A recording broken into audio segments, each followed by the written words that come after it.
Spurs at Jazz, 9 o'clock in Salt Lake City. Western Conference basketball on this Thursday night. Really a bottom feeder special. 1-3 Spurs, 0-4 Jazz.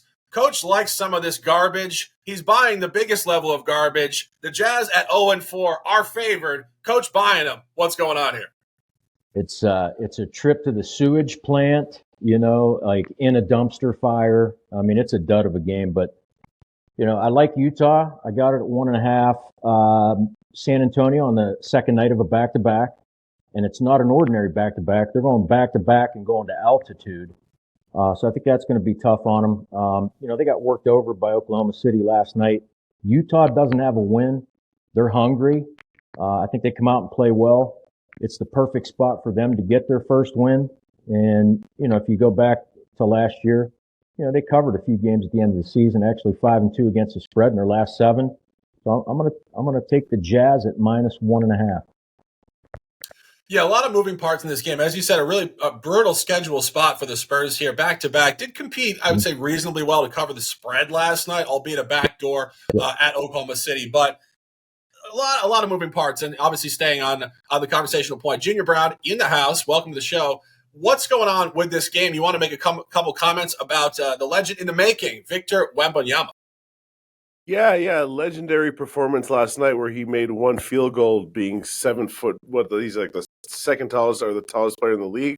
So this is just an observation. At some point, Wemby's going to have to accept that if he stands on the wing, they're just going to put wing players on him, and he's not going to be as effective as he could be if he just stood in the high post. Like, you see Joel Embiid lead the league in scoring, playing from the high post. You see Giannis, who can't shoot, playing from the high post. You see other stars playing from the high post.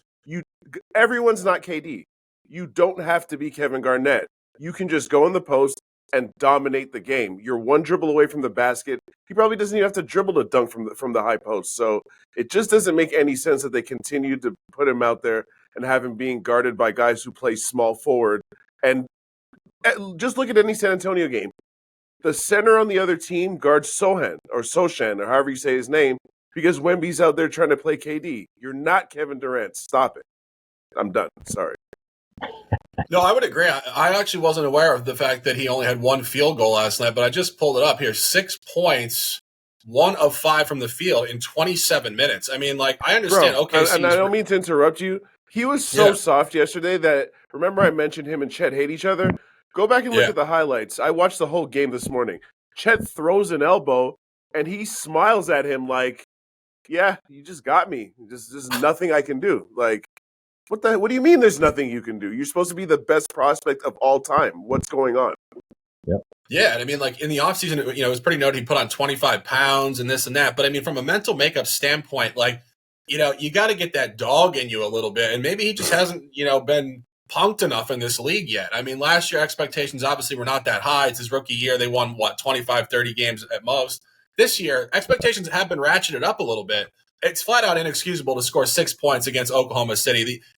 And to take 5 field goals just speaks to, as you mentioned, just his competitive nature did not really flow last night. So we'd like to see better from Wemby. I mean, I respect the guy. He's had some great quotes off the court about just, the process and the journey and really intelligent stuff you don't expect from a 19 or 20-year-old. But he has to show up here in a better way. And I think Luke's not in the conversation for this particular game, but I think maybe a buy low on his points total tonight might be a nice look in this game. I think a bounce back will come, particularly against a Utah team that is not defending even close to the level of Oklahoma City. And as Coach mentioned in this game, this is a really tough spot for the Spurs, going back-to-back at altitude, with Utah being winless on the year.